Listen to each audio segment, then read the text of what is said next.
Welcome to my channel. Kids Tunes, please like, share, and subscribe. डाकू की बेटी। माँ, ये राधिका है, तुम्हारी बहू।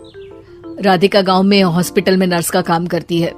बस हम दोनों में दोस्ती हो गई और हमने शादी कर ली। राधिका, माँ के पैर छू। अरे चल हट, नालायक। अरे मैंने क्या क्या सपने देखे थे कि तेरी शादी किसी अमीर घर में करूंगी और दहेज में लाखों रुपए लूंगी, और तू गांव की इस मामूली लड़की को मेरी बहू बनाकर ले आया। लेकिन बेटे की जिद के आगे सुनीता देवी मजबूर हो जाती है। राधिका सुनीता देवी को फूटी आंख भी नहीं भाती थी। तुम चिंता मत करो भाग्यवान, हम दोनों मिलकर अपनी बहू को इतना सताएंगे कि वो हमसे तंग आकर ये घर छोड़कर चली जाएगी।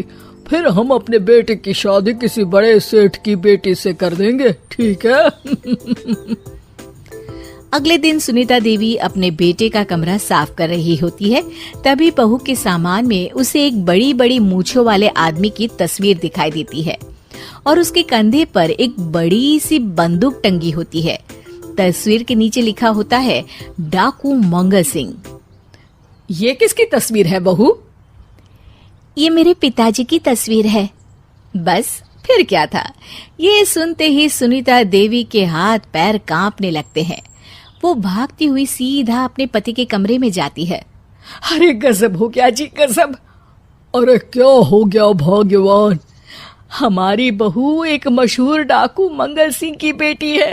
हे भगवान, अब क्या होगा? क्या कहा? डाकू मंगल सिंह? अरे मर गए रे।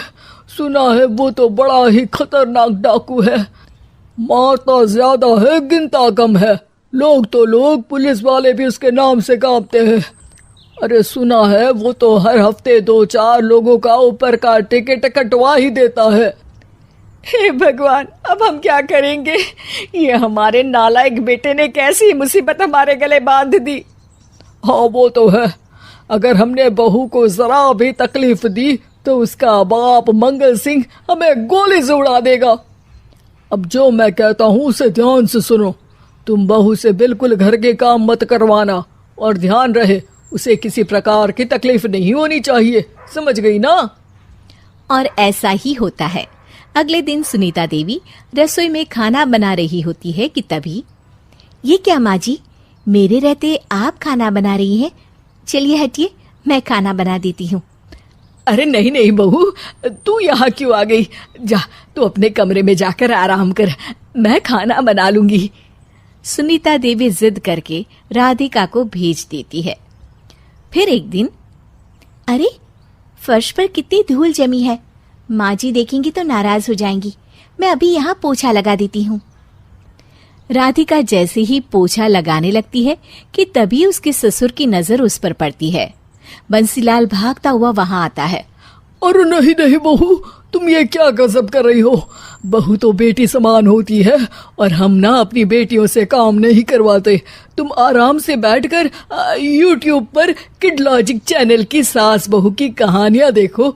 वो लोग ना बहुत अच्छी अच्छी कहानियां बनाते हैं। सच? आप देखते हैं? अरे मैं तो रोज देखता हूँ। शहर की बहू तो मेरी फेवरेट कहानी है। हाँ, ये कहकर बंसीलाल पोछा लगाने लगता है। इस तरह राधिका के सास ससुर सारा दिन उसकी खुशामद में लगे रहते हैं और उसे किसी महारानी की तरह रखते थे। कैसा लगा बहू? पिज्जा टेस्टी तो है ना? अच्छा, मीठे में क्या खाओगी बोलो तो? माँ जी, मुझे तो काजू कतली बहुत पसंद है, और उसके बाद 1 गिलास लस्सी मिल जाए तो मजा आ जाएगा। ये सुनते ही सुनीता देवी अपने पति को कोहनी मारते हुए कहती है, अरे सुना नहीं बहू क्या मांग रही है? जल्दी से भागकर बाजार जाइए और सब खरीद कर ले आइए। हाँ हाँ भाग्यवान, अभी जाता हूँ। राधिका की तो 5 उंगलियां घी में थी। वो तो अपने ससुराल में मजे कर रही थी।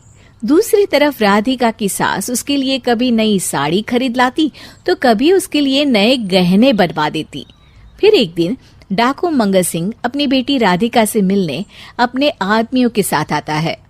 उन सबको देखते ही राधिका के सास ससुर डर के मारे कांपने लगते हैं। मर गया रे, डाकू मंगल सिंह तो सच में कितना डरावना दिखता है, ऊपर से इतनी बड़ी बंदूक लेकर घूमता है। कैसे हैं समधी जी? क्या हुआ? आप इतना घबरा क्यों रहे हैं? और आपको इतना पसीना क्यों आ रहा है? आपकी तबीयत तो ठीक है ना? जी अभी तक तो ठीक है, पर लगता है बहुत जल्द खराब होने वाली है। क्या कहा आपने? जी कुछ नहीं, बताइए बताइए कैसे आना हुआ? दरअसल आज आपके शहर में हमारी नाटंकी मंडली का प्रोग्राम है, तो इसी बहाने सोचा बेटी का ससुराल भी देखता चलूं। ये सुनते ही राधिका के सास ससुर हैरान हो जाते हैं। क्या कहा? आप नौटंकी में काम करते हैं? हाँ माँ जी, पिताजी डाकू की एक्टिंग बहुत अच्छी करते हैं, उन्हें तो कई अवार्ड भी मिल चुके हैं।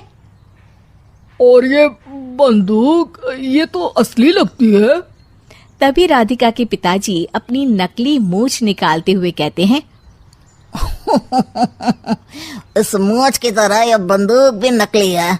ये तो छर्रे वाली बंदूक है, इससे तो मैंने आज तक चिड़िया भी नहीं मारी।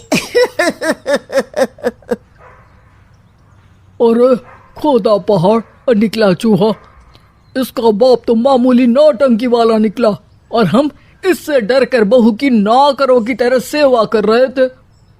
आपने सही कहा जी, इसके पीछे मेरे कितने पैसे खर्च हो गए, और काम कर करके मेरी तो कमर टूट गई सो अलग। अरे बहू, तूने अपने पिताजी के बारे में हमें पहले क्यों नहीं बताया?